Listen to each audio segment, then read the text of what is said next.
Okay guys, welcome back to the branded news series. I am Masood Shaikh और ये एक series होने जा रही है कंप्लीट एक्टिव डायरेक्टरी के ऊपर। ये एक सिंगल वीडियो नहीं है, बल्कि ये एक पूरी की पूरी सीरीज है और इसमें हमारे पास एक पूरी प्लेलिस्ट हम बनाएंगे और इसमें बहुत सारी वीडियोस हमारे पास आएंगी, प्रैक्टिकल भी आएंगे। तो सबसे पहले आज हमारी इंट्रोडक्टिव क्लास है, introduction to active directory. Active directory के बारे में जानते हैं। चूँकि मैं खुद भी ओएससीपी के लिए प्रिपरेशन कर रहा हूँ, तो एक्टिव डायरेक्टरी हमारे लिए बहुत ज़्यादा इम्पोर्टेंट है।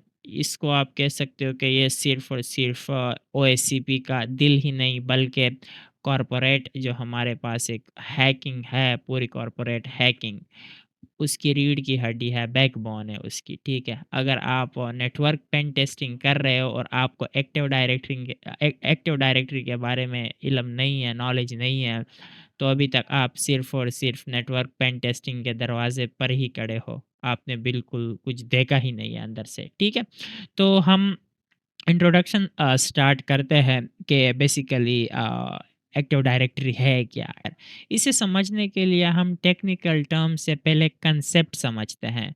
द प्रॉब्लम वर्क ग्रुप की कहानी, ठीक है? द प्रॉब्लम वर्क ग्रुप की कहानी, life without AD, active directory के बगैर। सो इमेजिन करें आपकी कंपनी में 50 कंप्यूटर्स और 50 एम्प्लॉयज़ है। एक्टिव डायरेक्टरी के बगैर इसे वर्क ग्रुप कहते हैं। हर कंप्यूटर अपनी अलग दुनिया है। सिनेरियो से समझने की कोशिश करते हैं। अगर यूज़र ए को कंप्यूटर 1, 10 और 20 पर लॉगिन करना है, तो आपको उन तीनों कंप्यूटर्स पर जाकर यूज़र ए का अकाउंट बनाना पड़ेगा, ठीक है? अब यहाँ पर मसला क्या है? मसला यहाँ पर ये है कि यूज़र ए अपना पासवर्ड, अगर यूज़र ए अपना पासवर्ड चेंज करता है कंप्यूटर 1 पर, ठीक है? तो कंप्यूटर 10 और 20 को खबर नहीं होगी इस चीज़ की। वही पुराना पासवर्ड जो है वहाँ पर चलेगा, अगर कंप्यूटर ए उसको चेंज करता है। हमारे पास सिक्योरिटी नाइटमेयर एक और इसमें इशू आता है। अगर आपको सब कंप्यूटर्स पर यूएसबी ब्लॉक करवानी है कि कोई भी यूज़र कंप्यूटर्स में यूएसबी को प्लग इन नहीं कर सकता, तो एक्टिव डायरेक्टरी के बगैर अगर आपने ये काम करना है, तो आपको हर एक पीसी में जाके बारी-बारी सेटिंग्स करनी पड़ेगी, जो कि एक बहुत ज़्यादा पेनफुल और लॉन्ग प्रोसेस हो जाएगा। रिज़ल्ट इसका क्या निकलेगा? chaos, कन्फ्यूजन एंड इनएफिशिएंसी, ठीक है? अब इसका हल क्या है? सॉल्यूशन क्या है? सॉल्यूशन इसका है active directory domain environment. Microsoft ने कहा क्यों ना हम सारे कंप्यूटर्स और यूज़र्स का डेटा एक जगह में रख लें, सेंट्रल डेटाबेस से, ठीक है? सेंट्रल डेटाबेस एक बनाते हैं और उसमें हम सारे के सारे जो हमारे पास यूज़र्स हैं उन सब का डेटा हम वहीं पर रख लेंगे। बस यही एक्टिव डायरेक्टरी है, एक सेंट्रल फ़ोन बुक या रजिस्टर, आप इसे कह सकते हो कि ये हमारे पास एक सेंट्रल फ़ोन बुक है, या हमारे पास ये एक रजिस्टर है जिसमें कंपनी के हर यूज़र कंप्यूटर और प्रिंटर और पासवर्ड्स का रिकॉर्ड होता है हमारे पास, ठीक है? एक सिनेरियो से समझने की कोशिश करते हैं। अ, अब आप एक अब आप सिर्फ़ एक जगह पर आप कह सकते हो कि एक्टिव डायरेक्टरी के बाद अब आप सिर्फ़ एक जगह सर्वर पर यूज़र ए बनते हो और यूज़र ए जो है, यूज़र ए कंपनी के किसी भी कंप्यूटर पर बैठकर लॉगिन कर सकता है। तो हम अगर सिर्फ़ सर्वर पर बैठकर यूज़र एक हैं, तो हम पूरी कंपनी में जहाँ पर भी कोई कंप्यूटर है नेटवर्क पर, तो हम उस पे आराम से उसी यूज़र के थ्रू लॉगिन कर सकते हैं। तो सर्वर चेक करेगा, इसमें बेसिकली सर्वर वेरीफ़ाई करेगा कि यूज़र एग्ज़िस्ट करता है रिकॉर्ड में या नहीं, अगर है तो सर्वर उसको ग्रांट ग्रांट कर देगा, ठीक है? अलाउ कर देगा। The core components of Active Directory. Let's say Active Directory की ABC के बारे में हम जानने की कोशिश करते हैं, ठीक है?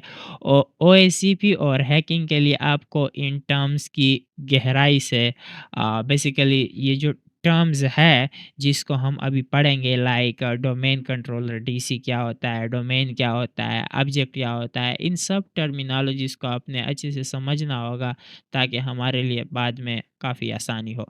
तो सबसे पहले हम डोमेन कंट्रोलर के बारे में समझने की कोशिश करते हैं कि डोमेन कंट्रोलर हमारे पास है क्या? द किंग, ये वो सर्वर या मशीन है जिसके अंदर एक्टिव डायरेक्टरी इंस्टॉल होती है। इसके पास ntds.dit, ठीक है? .dit नाम की एक फ़ाइल होती है। ये एक डेटाबेस है जिसमें सारे पासवर्ड्स हैश की शक्ल में छुपे हुए होते हैं या स्टोर होते हैं। तो बीइंग अ हैकर, एक हैकर का गोल क्या होता है कि वो अगर डीसी को हैक कर लेता है तो पूरी कंपनी में जितने भी सिस्टम्स हैं वो उसके कंट्रोल में इजीली आ सकते हैं। हम डोमेन डोमिनेंस लेते हैं यहाँ पर, ठीक है? अब हमारे पास एक और टर्मिनोलॉजी है डोमेन। डोमेन क्या है? The kingdom. तो ये बेसिकली वो बाउंड्री या इलाका है अ, जिसके अंदर हमारे पास डीसी रूल करता है। फॉर एग्ज़ाम्पल हमारे पास एक masoodseek.com है, जो कंप्यूटर लेट्स से masoodseek.com हमारे पास एक डोमेन है। तो जो कंप्यूटर भी इस डोमेन को जॉइन करेगा वो डीसी के रूल्स मानेगा, उसको डीसी के रूल्स मानने पड़ेंगे। उसके बाद 3rd नंबर पर हमारे पास आ जाता है ऑब्जेक्ट्स। ऑब्जेक्ट्स का कंसेप्ट क्या है? द सब्जेक्ट्स रियाया अवाम, इसको आप आसान अल्फाजों में कह सकते हो। Let's call it object right now.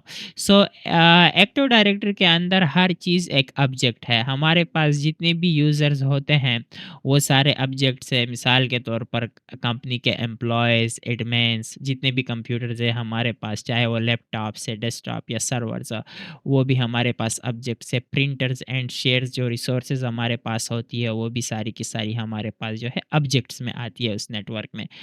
उसके बाद हमारे पास एक और टर्मिनोलॉजी है जिसको ऑर्गेनाइजेशनल यूनिट्स कहा जाता है, ओयूएस या ओयू। एक हमारे पास फ़ोल्डर होता है। अब इसका काम क्या होता है? कंपनी बेसिकली यूज़र्स को मैनेज करने के लिए एक फ़ोल्डर बनाती है। मिसाल के तौर पर एचआर डिपार्टमेंट हो गया या आईटी स्टाफ हो गया या सेल्स हो गए। तो हमारे पास जो हैकर व्यूज़ है, हम अगर ओ यूज़ को इन्यूमरेट करते हैं, बेसिकली हम इसमें ओ यूज़ को ही इन्यूमरेट करते हैं ताकि हम पता लगा सके कि एडमिन जो है वो कहाँ पर छुपे हुए हैं और सीईओज़ हमारे पास कहाँ पर है, उसको ही हमने आइडेंटिफ़ाई करना होता है। उसके बाद हमारे पास एक और आ जाता है 5th नंबर पर। ये सारी वो टर्मिनोलॉजीज़ है जो मैं आपको सिखा रहा हूँ, जो बेसिकली हमारे पास यूज़ होती है एक्टिव डायरेक्टरी में, ताकि बाद में जब हम इन चीज़ों को पढ़ें तो आपके लिए आसानी हो। हमारे पास एक और टर्मिनोलॉजी है group policies, the law, GPO, ठीक है? द लॉ कानून, किस चीज़ का कानून देखते हैं। तो हमारे पास डीसी सब कंप्यूटर्स को ऑर्डर देता है। हमारे पास जो डीसी होता है वो डोमेन कंट्रोलर सब कंप्यूटर्स को बेसिकली ऑर्डर्स देता है। किस तरह की ऑर्डर्स के? मिसाल के तौर पर सब कंप्यूटर्स के वॉलपेपर मसूद सेक के लोगो होने चाहिए, तो वो चेंज कर देगा। अगर हमने किसी पर्टिकुलर यूज़र के लिए सीएमडी प्रॉम्प्ट को डिसेबल करना है तो वो कर देगा। कभी-कभी जीपीओज़ में कुछ गलती हो जाती है, मीन्स जो हमारे पास यूज़र्स होते हैं, एडमिन्स, वो लॉगिन करते वक़्त पासवर्ड जो है सेव रह जाते हैं उनके, तो हम उनको भी चुरा सकते हैं। ये भी हमारे पास जो है ना एक फ़ायदा होता है, जिसको हम देखेंगे। अच्छा, अब लॉजिकल स्ट्रक्चर के बारे में जानने की कोशिश करते हैं कि जो लॉजिकल स्ट्रक्चर है एक्टिव डायरेक्टरी का आर्किटेक्चर, उसको हम ज़रा विजुअलाइज़ करते हैं। विजुअलाइज़ करना काफ़ी ज़रूरी है। हमारे पास ट्री का कंसेप्ट आता है, फॉरेस्ट का कंसेप्ट आता है और ट्रस्ट रिलेशन का कंसेप्ट आता है, ठीक है? हम सबसे पहले इसको ही ज़रा-सा जानने की कोशिश करते हैं, ट्री क्या है बेसिकली? ट्री को देखते हैं, ठीक है? लेट्स से एक डोमेन masoodseek.com और उसका एक सब डोमेन है corp.masoodseck.com या dev.masoodseck.com, ये उसके सब डोमेन्स है, ठीक है? ये मिल के एक ट्री बनाते हैं। जो मेन डोमेन होता है और उसकी जितने भी सब डोमेन्स होते हैं, ये मिल के एक ट्री बनाते हैं, सिंपल इज़ दैट, और कुछ नहीं है इसमें। फॉरेस्ट क्या होता है दूसरे नंबर पर? तो जब मल्टीपल ट्रीज़, ठीक है? मिसाल के तौर पर एक ये ट्री है masoodseck.com, एक दूसरी हो जाएगी, इसके सब डोमेन्स की अब बात नहीं होगी, ठीक है? एक दूसरा डोमेन होगा, एक तीसरा होगा। तो ये सारे मिलके जो है ना वो फ़ॉरेस्ट बनाते हैं। मिसाल मैंने यहाँ पर दी हुई है कि मसूद शेख ने अगर एक्वायर कर लिया है, गूगल.com को खरीद लिया है, तो अब ये दोनों जो है ना आप कह सकते हो कि हाँ, दोनों अलग है लेकिन एक फ़ॉरेस्ट में है। अब ट्रस्ट रिलेशनशिप्स क्या होते हैं? इसको हम बाद में भी फिर ज़रा देखेंगे डिटेल्स में, लेकिन फ़िलहाल मैं आपको सिर्फ़ टर्मिनोलॉजीज़ के बारे में थोड़ा-सा पढ़ा रहा हूँ ताकि आपको समझ आ सके। तो फॉरेस्ट और डोमेन के बीच में जो हमारे पास ट्रस्ट होता है, बस इसी को ही ट्रस्ट रिलेशनशिप कहते हैं या द ट्रस्ट कहते हैं। तो मिसाल के तौर पर मैं तुम्हारा यूज़र, लेट्स से जो हमारे पास है ट्रस्ट रिलेशन, ये फॉरेस्ट के बीच में ही होता है, ठीक है? फॉरेस्ट और डोमेन्स के बीच में ही होता है।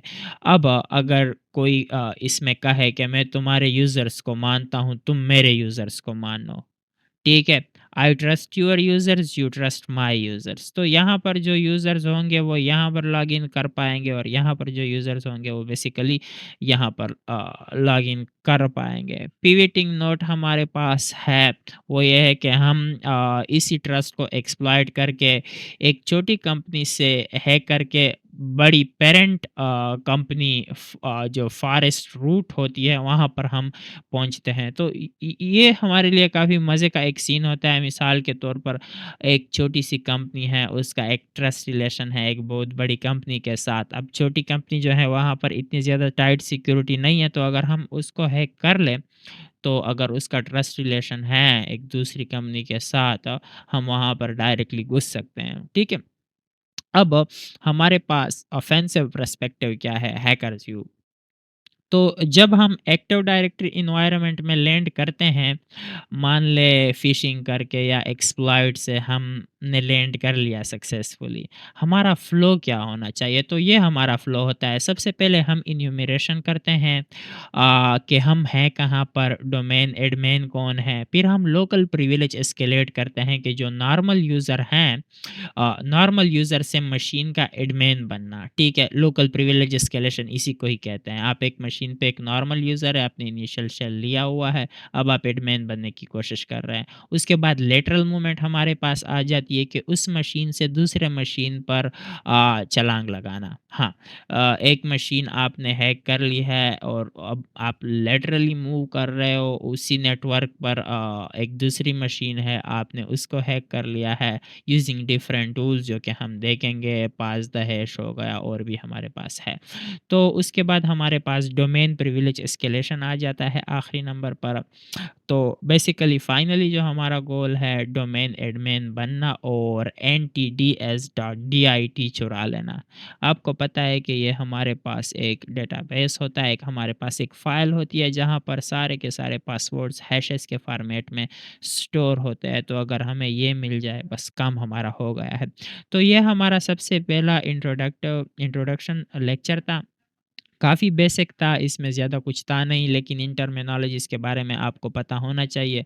अब हम मज़ीद आगे-आगे बढ़ते जाएँगे और इस प्लेलिस्ट को हम कंटिन्यू करेंगे और इसको एडवांस लेवल तक भी लेके जाएँगे। हमारा प्रैक्टिकल भी इसमें है, इंक्लूडेड है, जिसको हम करेंगे। थोड़ी-सी हमारी थ्योरी रह रही है उसके बाद।